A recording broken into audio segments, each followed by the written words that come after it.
What's happening, vinyl community? Good morning, good afternoon, or good evening, wherever you guys are when you're watching this. This is a collection update. Um, One jazz title, and the rest is rock. I've got one solid, or major jazz girl coming, so I'll do another unboxing for that when it gets here. If you're curious about what's playing in the background, I showed this in a recent video as well. It's Cane, Pound of Flesh. This was released in 1975. Just solid 70s rock. Kind of hard to come by, but not super expensive, so if you can find this one out in the wild, highly recommend picking it up.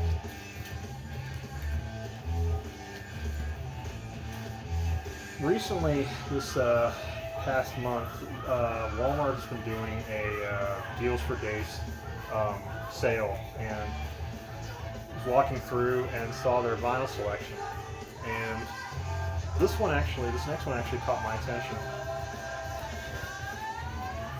It's Love Supreme, John Coltrane, on, I guess, Cobalt Blue vinyl. It was a Record Store Day release. A few guys have talked about this particular pressing on their channels. Bob Bradley has recently mentioned it in one of his videos. Best thing we can tell is it was done on sister plates to the acoustic sounds. No way to know exactly which one, but it sounds great. And it was only $16. So I mean, $16 for something of this kind of quality, you can't go wrong. The only thing I will say is the quality on the jacket is a little flimsy, but apart from that, it's great. And if you can't find the acoustic sounds, and also I'll bring that up as well, they actually just announced that album coming back into stock for the first time in almost a year. While it was temporarily out of print or temporarily backorder, copies were sold for $75 to $100. But it's in print now, or it's back in stock now. It's $29. My recommendation, as soon as you're done with this video, if you need a good copy and have the money, go ahead, jump on Verve's website and go ahead and order that. It's $29. It's the money well spent. Mine just updated shipping today, so it'll be here within the next week or so.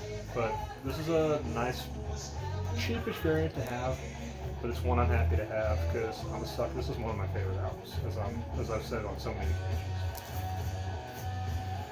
Now the rest are rock. These next couple came from a store close by to me. They actually got in a collection from a former radio station employee. That'll be the next two. This first one, they're inundated with inventory right now, so they've been having to discount stuff. So I've been going through their bins and seeing what I can find. And this one came up in my most recent trip. This is Freedom Through the Years. This is a first U.S. press on Cotillion. Jacket is VG. The vinyl is VG+++. This is the second time we've had this album in the collection. My dad had a copy, and before I knew what it was, we had to sell off a big chunk of his collection, and this one was in there. But after I was able to do some research and found out how good of an album it is, so I was on the search for another copy. But you can pick this one up fairly cheap. The U.S. pressings are only between $15 to $30. The English pressings tend to run closer to $100. But great album, highly recommend. These next two came out of that radio station collection. This is East of Eden. It's a 71 U.S. press on Harvest.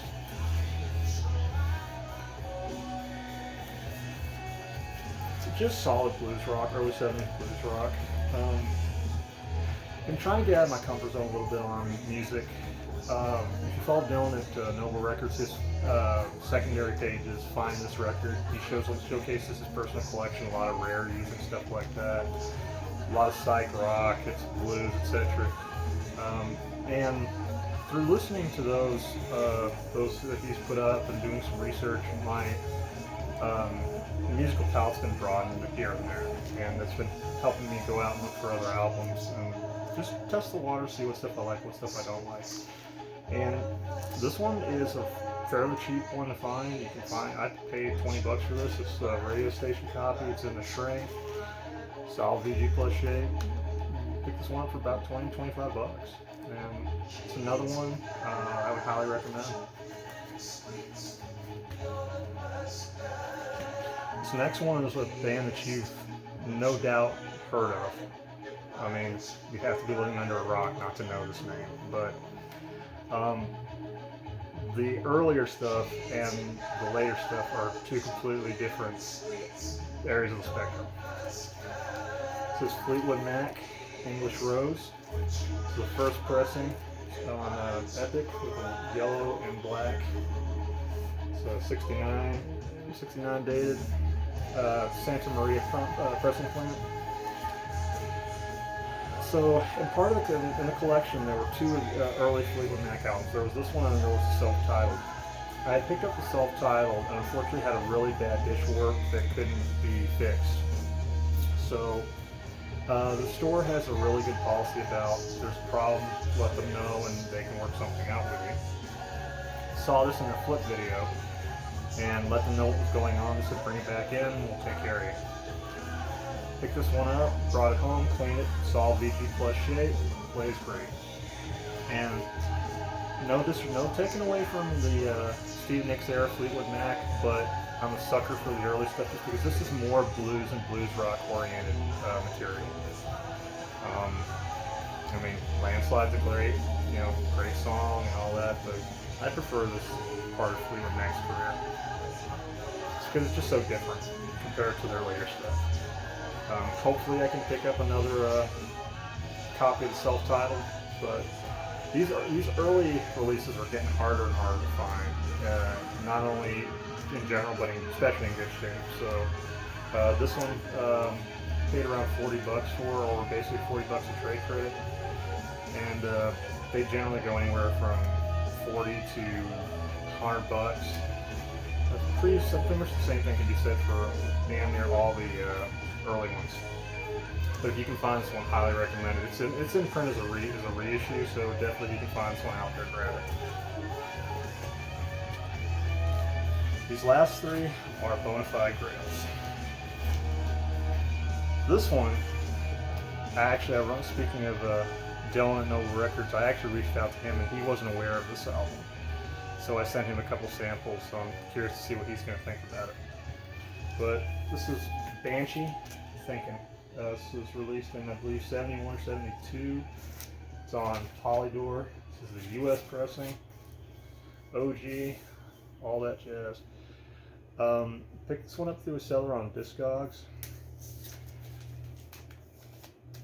Actually, how I discovered this album was I was doing some research on YouTube, just trying out random albums, and this one popped up. Gave it a listen, absolutely loved it. And surprise, surprise, it's kind of an obscure one. I believe they released 2 albums. I'm not entirely sure, but I believe this is the last one. And solid rock. It's actually, if you've heard some of like Rush's songs in regards to like they draw inspiration from, say, like Lord of the Rings, Tolkien books, that kind of thing. There's a little bit of this in there. I mean, that front cover says a lot, and that seems to be a kind of a trending pattern for some of the 70s rock bands of the time. But it's kind of an obscure one to find. I think there's a reissue of this one, but this one is kind of spendy. I got very lucky with this one on the price, and got it for under 100 bucks, but they sell upwards of 200 in really nice shape. This one had a very minor storage warp in it, doesn't affect play at all. But really happy to have this one. I've spun it quite a few times since I picked it up, and it's a nice addition to the collection. This next one was actually in an unboxing about half a week ago or so, and technically it's not supposed to be mine until Christmas, but this is part of the recent collection update, and this is one of the additions, so I'll show it again. It's an album that really needs no introduction. But Velvet Underground and Nico, Andy Warhol. This is a 1968 East Coast third pressing on Verve. The sucker is super clean on the wax. The jacket has a little bit of splitting here and there, but nothing. The most extreme is it's got a little bit of a split on the spine, but you can't really see it unless you look closely. A little backstory on this album for those of you that don't know, and again, I've talked about this in the unboxing, but do it again. The story of how this album came to be was,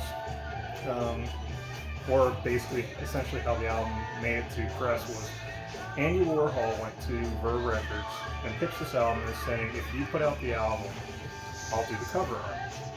And the idea being, hey, the purchaser can have an Andy Warhol original. Originally, this had a banana over it, which was a sticker that says, you know, peel slowly and see. You peeled up the sticker and it's got the banana underneath. This one is one that obviously the sticker has been peeled on, or peeled off, excuse me. The ones that the more the peel is intact, the more valuable they are. And again, I've touched on this in the unboxing, but if you turn this album upside down on the first take, there's a superimposed image of a gentleman by the name of Keith Emerson. He was a small-time actor. Found out the band used his image and tried to get money out of them. Verve said no. Essentially, go pound sand, and they took care of the problem. These albums were temporarily recalled. Second pressings actually have a sticker over the original image, and third pressings, which is what this one is referred to as an airbrushed cover. They simply just brushed over the image. But these albums are getting increasingly hard to find in good shape. A first pressing, if it was this nice, it would have set me back over a cream. I got a really smoking deal on this, and honestly, the only takeaway from it is it's missing the banana peel. It's missing the banana peel. That's it. We test sampled this when I got it in. This thing plays absolutely beautifully. On its worst day, VG+++. Closer to near mint, honestly. Conservatively, it's an excellent grade. It's an excellent grade copy, and I'm happy to have it. This has been a long time on for me. The only way I'd let this one go is if I lucked into a second or a first date in the same condition, but I highly doubt I'll be able to find one for what I paid for this. And I would highly suggest that if you're trying to buy this, pick up an earlier pressing of this album, do your research. Discogs is great to help you identify the pressing. It took me about half a day to figure out which one this was because there's been multiple pressings for this. This last one, I actually just did an unboxing of earlier today, and it just arrived out of Switzerland. This is Rain Man on Negrum Records. This came out in 1971. It was only released in the Netherlands, so it's increasingly uncommon to start with. Copies in the US are pretty damn rare. It's been released a couple times. There's a 2021 pressing on green vinyl, which I'm actually going to pick up. But I wanted an original of this ever since I picked up a reissue on CD. And as I stated in the unboxing video, Europe is one of those things right now where the COVID restrictions is hit and miss, but I decided to take a chance. Guys' feedback was solid. It arrived today, put it on. This thing has very little noise, and I think honestly a lot of it is probably because I need to give it one more solid clean. But it's a mixture. It's like folk rock slash psych folk. It's a little bit of everything. So a couple of the tracks on here, if you listen to it, kind of reminds you of All Things Must Pass by George Harrison. But it's a great album. Highly recommend it. Like I said, originals are difficult to come by, but definitely pick up a reissue of this. It's a great album, and it's one I think that flies under the radar. I got lucky on the price on this one because it's missing its original inner sheet, but if this thing was complete, this album would be $200 plus. And with the exception of a little bit of just aging on the back cover. The sucker's clean, so I was very happy to pick this one up.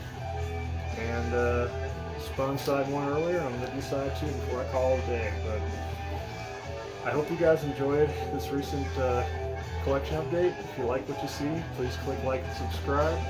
If you want to follow me on Instagram, my handle is TreeMcGee814. I post a lot of my new acquisitions and just sharing the love of music with everybody. So, but again, hope you enjoyed this video, and we'll talk again soon. You guys have a great Thanksgiving weekend.